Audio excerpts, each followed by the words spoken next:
পাপ স্লিপ যে হাতাটা দেখিয়েছিলাম, হাতাটা খুব সুন্দর হয়েছে, তোমরা সবাই দেখেছো। তো হাতাটা কিভাবে বানিয়েছি দেখে নাও। দেখো হাতাটা দেখতে খুব সুন্দর হয়েছে। তো এই হাতাটাই কিভাবে বানিয়েছি এই ভিডিওতে তোমরা দেখে নাও, তোমরাও যদি এরকম সুন্দর হাতা বানাতে চাও।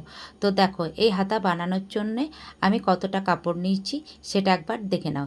এই হাতাটা বানানোর জন্য দেখো এটা ডবল কাপড়ে 18 মানে 36, আর নর্মাল হাতা যেটা কাটিং করে রেখেছি সেটা আস্তারটা আমি কাটিং করে রেখেছি। তো দেখো এদিকে কিন্তু হাতাটা আমি বসিয়ে তারপর এই যে 10 ইঞ্চি কাপড় আমার বাড়তি আছে সেখানে আমি 2 ইঞ্চি বাদ কিন্তু এই যে কাট দিয়ে রেখে দিলাম, এইগুলোতে আমি কুচি ফেলবো। আর উপরের যে হাতা কাটিংয়ের যেটা আমি কাপড় নিয়েছি 7 ইঞ্চি কিন্তু নিয়েছি, এটা দেখো উপরেও কিন্তু আমি কাট দিয়ে রেখে দিয়েছি কুচিগুলো মেলানোর জন্য। তো দেখো এবার আমি কিন্তু কুচি ফেলবো। এটা কিন্তু মাঝ পয়েন্টটা আমি একটু মার্জিন করে রেখে দিলাম যাতে আমার ভুল না হয় বুঝতে পারি। আর তোমরাও যাতে এই ভিডিওটিতে দেখে দেখে করতে চাইলে তোমাদেরও যেন ভুল না হয়, খুব সুন্দরভাবে তোমরাও বুঝে যাও। তো দেখো কুচিগুলো কিভাবে ফেলছি, একটার উপর একটা কিন্তু চাপিয়ে কুচিগুলো ফেলতে হবে। দেখো খুব সুন্দরভাবে ধীরে সুস্থে করবে।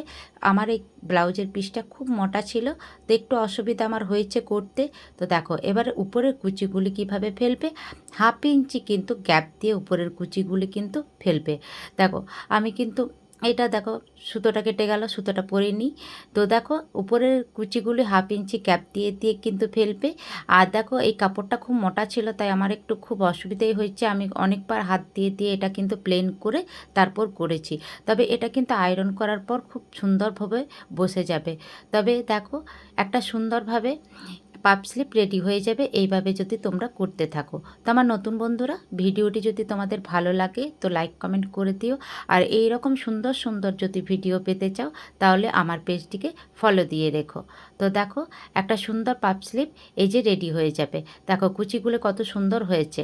দেখো এবার দুটোকে জয়েন্ট করে এই যে এই পাশটাতে যদি কাপড় বাড়তি থাকে তো কেটে বাদ দিয়ে দিও।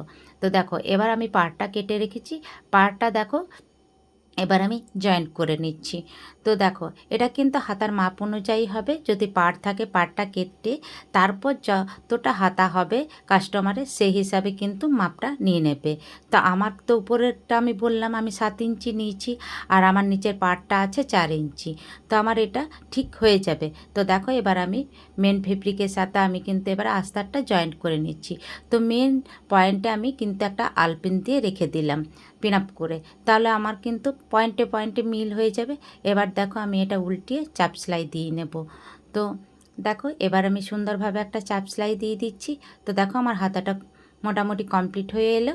তো ভিডিওটি তোমাদের কেমন লাগলো তোমরা একটু প্লিজ কমেন্ট বক্সে জানিও। আর এইভাবে দেখে দেখে যদি করতে চাও আমার নতুন বন্ধুরা তাহলে টাইমলাইনে তোমাদের শেয়ার দিয়ে রেখো। দেখো এবার আমি কিন্তু এটা ভালোভাবে বসিয়ে 4-5টা সেলাই করে নিচ্ছি, আর বাড়তি কাপড়গুলো আছে সেটাও আমি কাটিং করে নেব।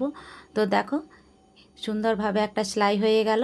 এবার দেখো আমি এবারে চারপাশের কাপড়টা কেটে বাদ দিয়ে দিচ্ছি। তো দেখো এভাবে করে একটা সুন্দর পাপ স্লিপ কিন্তু রেডি হয়ে গেল। তোমরা তো সবাই দেখেছো পাপ স্লিপটা কীরকম হয়েছে।